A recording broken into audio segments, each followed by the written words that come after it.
Président Kouti, Yoka président, Yoka président, Yoka président, Yoka président, président, Vladimir Poutine.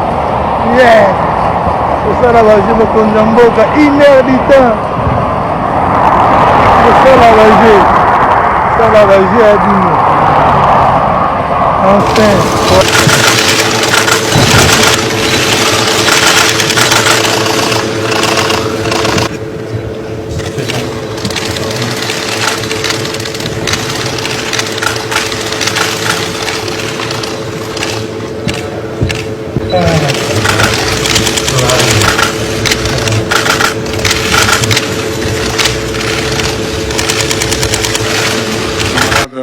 Président Vladimir Poutine, camarade président chef d'État africain, camarade chef de délégation, bonjour. C'est un honneur pour moi ce matin donc de prendre la parole ici et de vous passer donc le salut fraternel du peuple du pays des hommes intègres. C'est aussi le lieu pour moi, avant tout propos, de rendre grâce à Dieu. Dieu Tout-Puissant qui nous a permis de nous réunir ici ce matin en bonne santé pour parler de l'avenir et du bien-être donc de nos peuples. Je m'en vais m'excuser auprès des anciens que je pourrais vexer dans mes propos à venir. Africanité oblige, les droits d'aînesse, je me dois de m'excuser. Camarades, j'ai quelques questions donc de ma génération, 1001 questions qu'on se pose. Mais nous n'avons pas de réponse. Et il se trouve qu'ici, nous pouvons laver donc notre linge sale parce qu'on se sent en famille. On se sent en famille en ce sens que la Russie est une famille aussi pour l'Afrique. C'est une famille parce que nous avons la même histoire. La Russie a consenti d'énormes sacrifices pour libérer le monde du nazisme pendant la Seconde Guerre mondiale. Les peuples africains, nos grands-pères, ont été déportés de force aussi pour aider l'Europe à se débarrasser du nazisme. Nous partageons la même histoire en ce sens que nous sommes les peuples oubliés du monde. Qu'ils soient dans les livres d'histoire, dans les documentaires ou films, on tend donc à balayer le rôle prépondérant qu'a joué la Russie et de l'Afrique dans cette lutte contre le nazisme. Nous sommes ensemble parce que actuellement nous sommes là pour parler de l'avenir de nos peuples, de ce qui va advenir demain, de ce monde libre auquel nous aspirons, de ce monde sans ingérence dans nos affaires internes. Nous avons les mêmes perspectives et je souhaite que ce sommet soit l'occasion donc de pouvoir tisser de très bonnes relations en vue d'un meilleur avenir de nos peuples. Les questions que mes générations se posent sont les suivantes, si je peux me résumer, c'est de ne pas comprendre comment l'Afrique, avec tant de richesses sur notre sol, avec une nature généreuse, de l'eau, du soleil en abondance, l'Afrique est aujourd'hui le continent le plus pauvre. L'Afrique est un continent affamé. Et comment se fait-il que les chefs d'État traversent donc le monde à mendier? Voici des questions que nous nous posons et que nous n'avons pas de réponse jusque-là. Nous avons l'occasion de tisser de nouvelles relations. Et j'espère que ces relations puissent être les meilleures pour donner un meilleur avenir à nos peuples. Ma génération me charge aussi de dire que, par ce fait de pauvreté, ils sont obligés de traverser l'océan pour essayer de rallier l'Europe. Ils meurent dans l'océan. Mais que prochainement, ils n'iront pas traverser parce qu'ils viendront devant nos palais pour chercher leur pitance quotidienne. Pour ce qui concerne le Burkina Faso, aujourd'hui, nous sommes confrontés depuis plus de 8 ans à la forme de manifestation la plus barbare, la plus violente du néocolonialisme, de l'impérialisme. L'esclavage qu'on tend encore à nous imposer. Nos dévanciers nous ont bien appris une chose. L'esclave qui n'est pas capable d'assumer sa révolte ne mérite pas que l'on s'apitoie sur son sort. Nous ne nous apitoyons pas sur nos sorts, on ne demande pas que quelqu'un s'apitoie sur notre sort.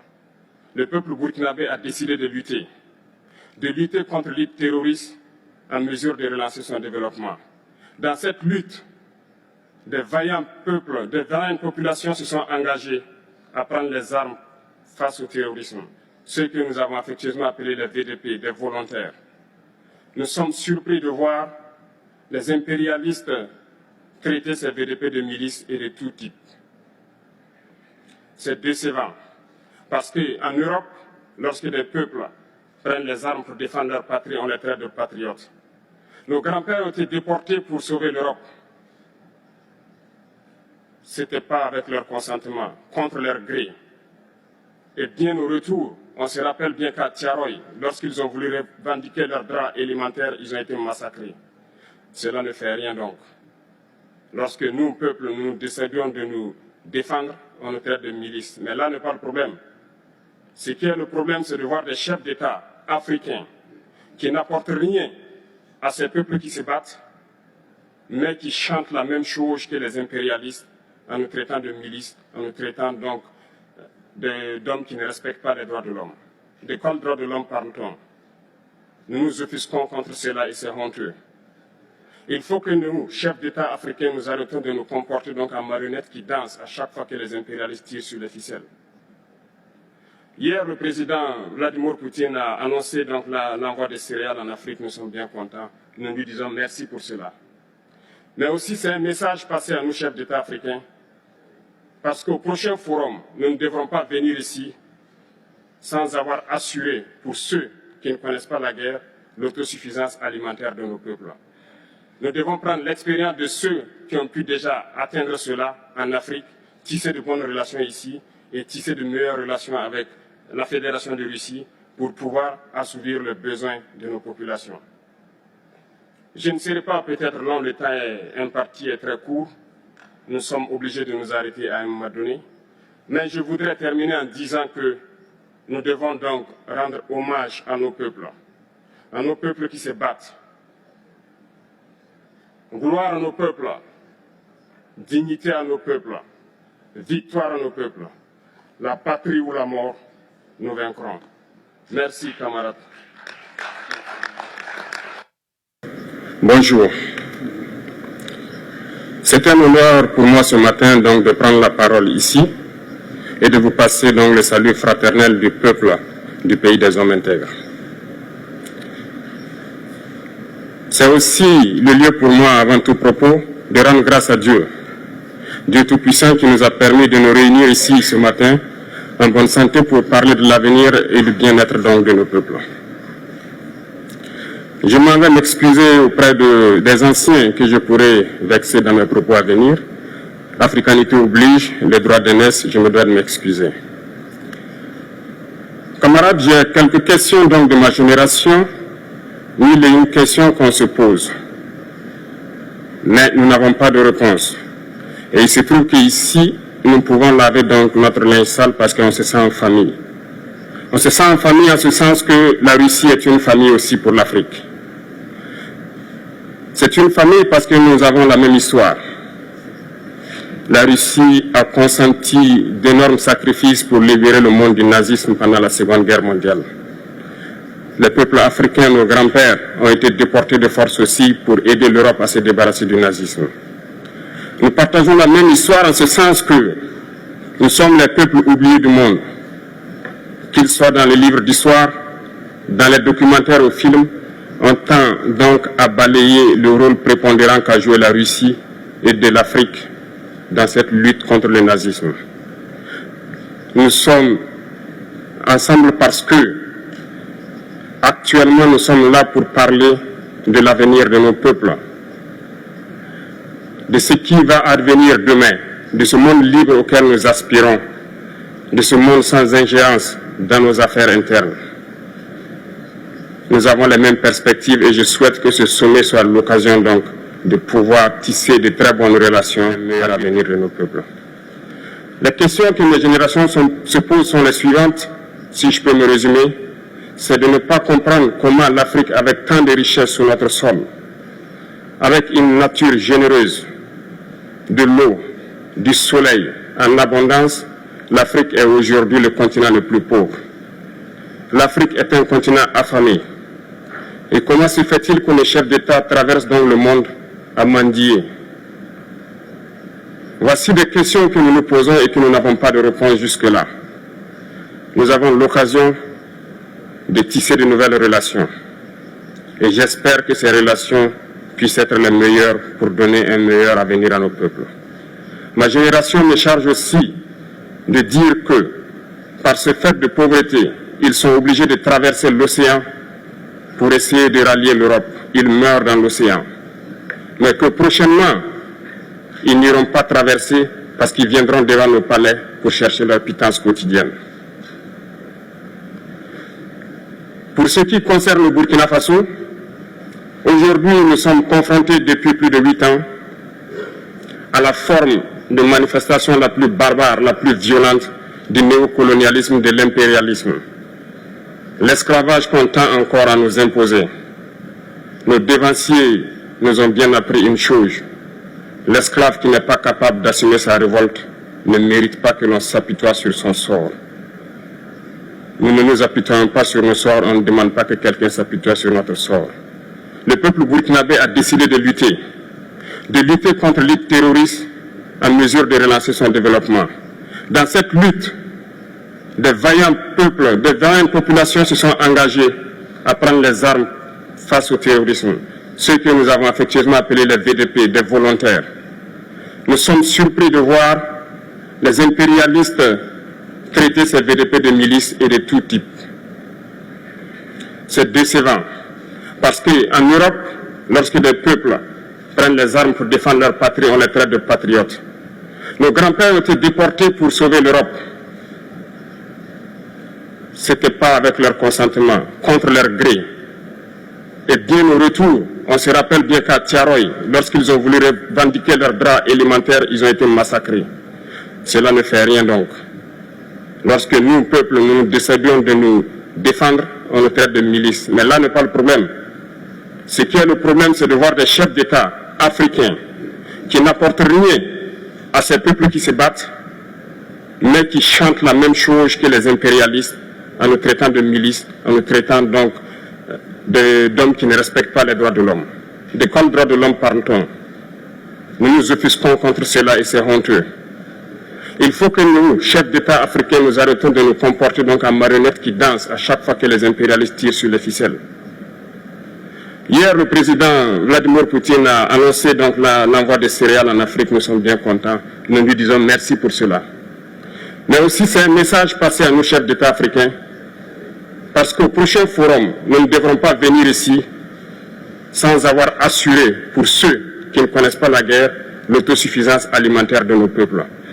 Nous devons prendre l'expérience de ceux qui ont pu déjà atteindre cela en Afrique, tisser de bonnes relations ici et tisser de meilleures relations avec la Fédération de Russie pour pouvoir assouvir les besoins de nos populations. Je ne serai pas peut-être long, le temps imparti est très court. Nous sommes obligés de nous arrêter à un moment donné. Mais je voudrais terminer en disant que nous devons donc rendre hommage à nos peuples. Asema ministre de la Défense Jean-Pierre Mbemba analala bushingishi devant Vladimir Poutine. Jean-Pierre Mbemba analala bushingishi. Et puis analala bushingishi devant banani, analala bushingishi devant ba ennemi ya Congo. Njuba ennemi ya Congo ni Rwanda, Uganda na Burundi. Njuba ennemi ya Congo.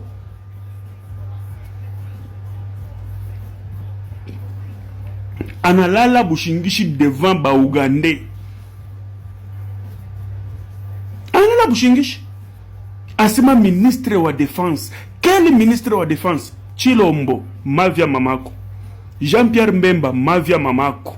Mwebote bawiri mavia ba mama yenu. Ni kucheza na peple Kongole huko. Kutoka Mkongo kwenda kurisi ni makuta. Ile makuta ni makuta ya pays. Combien de orphelins beko na teso? Combien de Congolais beko na teso? Mais we Jean-Pierre Mbemba unatosha matako yako Mkongo njue ndolale kurisi bushingishi. Utambia ba Congolais nini sasa? Utambia ba Congolais nini? Utebalanda nini? Njo tunakona unalala bushingishi. Utamupatia mtoto wa Imbwa Chilombo information kani? Na weye na Chilombo batoto ya ba Imbwa mavya ba mama yenu muku nacheza na damu ya peuple congolais.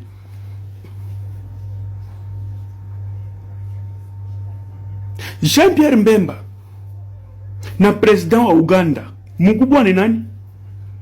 Mkubwa ni president wa Uganda. Mengara president wa Uganda eko mencho eko na shikabile eko nasema Mengara mtoto wa Yimbwa, mtoto wa Mavi asha kulala bushingishi. President Zobrata kichambule, president Zobrata kuna chambula na we ule utashirika Mavi ya mamako. Mtu wote ula tashirika ne Mavi ya mamake na Mavi ya baba yake. Trop c'est trop, trop c'est trop. Trop c'est trop. Nju atoke Mkongo ende kurisi ni makuta irikute. Mais kirenda kula kirenda la bushingishi. Ase ministre wa défense. Quel ministre wa défense? Anala la bushingishi devant nani? Devant ennemi wa Congo. Kirenda la bushingishi. Chilombo Mavia mamako. Combien de jeunes congolais, combien de licenciés basha kuisha masomo au bapache ile poste ya bo ministre wa défense ou napata Jean-Pierre Mbemba. Jean-Pierre Mbemba ni kusema que République mujima Jean-Pierre Mbemba njo compétent ya ile poste. Mais yeye ule mtoto wa Imbo analala bushingishi atambia ba Congolais nini? Quelle information atakuletea wewe mtoto wa Imbo wa Chilombo? Mimi nasema hivi, Chilombo mtoto wa Imbwa, Mbemba mtoto wa Imbwa, na ule atashirika ni mtoto wa Imbwa. C'est le président Zobrata. Mbumba fubu. Mbumba fubu. Ba Uganda wanashikia furaha. Ba Rwanda wanashikia furaha. Ministre wa Défense analala bushingishi devant Vladimir Poutine. Ole anja kushikia bile beko nasema, mais analala bushingishi. Chilombo mtoto wa Imbwa, Mbemba mtoto wa Imbwa, mwebote Mavia ba mama yenu. Asema on va arrêter Zobrata. Mbemba huyu. Mbemba kama nenyona mie Zobrata vis-à-vis face à face. Atakufa na diarrhée. Atakufa na diarrhée huyu. Mune nyone yaka ni pa telefone. Ndipo mune nyone yaka. Muntu sa Mbemba huyu. Akinyone mie face à face. Atakufa na diarrhée. Avant ya kumubamba moto, avant ya kumpika ta lupi. Atakufa na diarrhée. Mtoto wa Imbwa sa Chilombo. Mother ba mama yenu. Afrique bakeno kuta na Poutine, mais bravo na petona ya Burkina Faso. Bravo. Jenona lobeli bango polele. Mona 35 ans. Après si bango a respecter bango, ma lobeli bango. Bande ko tolingi mibali anengona. Mibali anengona zepa biso ba oyo bande ko la biso. Bande ko la biso. Bo soutenir parole oyo. Bon soutenir vérité, mes frères et sœurs. Pour la tobi manalibulo, bon soutenir vérité, oyo, to libérer mbo cannabiso. Tout comme on a la somme wana. O Jean-Pierre Mbemba, pongi ya ndenge wana. Jean-Pierre Mbemba. Bongo yo lala kikuda kisasa te. Bande konangai. Jean-Pierre Mbemba, pongi ya ndenge wana. O bomona na note Mbemba. Mbemba lela kolala. Quelle humiliation. Jean-Pierre Mbemba pongi ya ndenge wana na kata sommet wana. Est-ce que okene ko sa de Jean-Pierre Mbemba il fallait vada no kaka. Soko so lembi ovani na okaka. Pembeni mama na ngai mama Liliana Mbemba. Ovani pembeni wana. Oloko lala pongi ya ndenge wana bande kona ngai. Jean-Pierre Mbemba pongi ya ndenge wana depuis alala ki pongi. Aibinima makambo eleki kunate.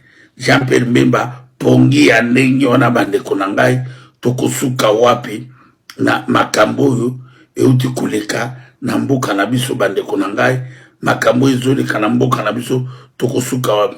Tala Jean-Pierre Mbemba pongi ya ndenge bande ta azoro ta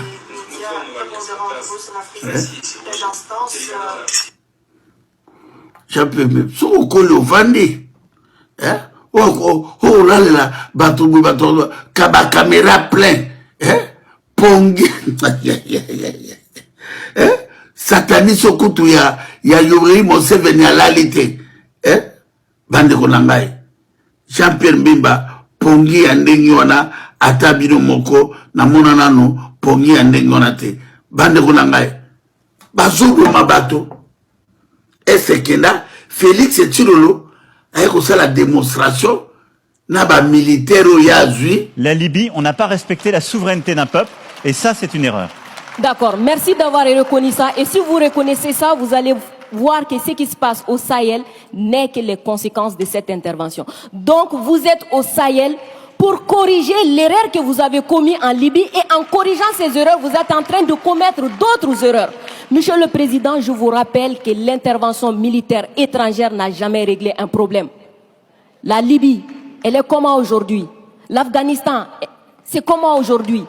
Donc l'intervention militaire ne va pas arranger les choses. Je ne voudrais pas que mon pays soit comme la Libye. Prenez votre responsabilité et surtout arrêtez de dire que nous sommes là pour vous aider. Non, vous n'êtes pas là pour nous aider. On est ensemble. On a un ennemi commun.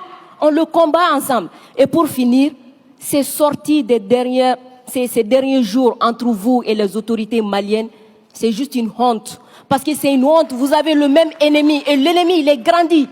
L'ennemi, il prend de l'ampleur dans ça. Dites-leur. Faites-moi plaisir. Dites-leur.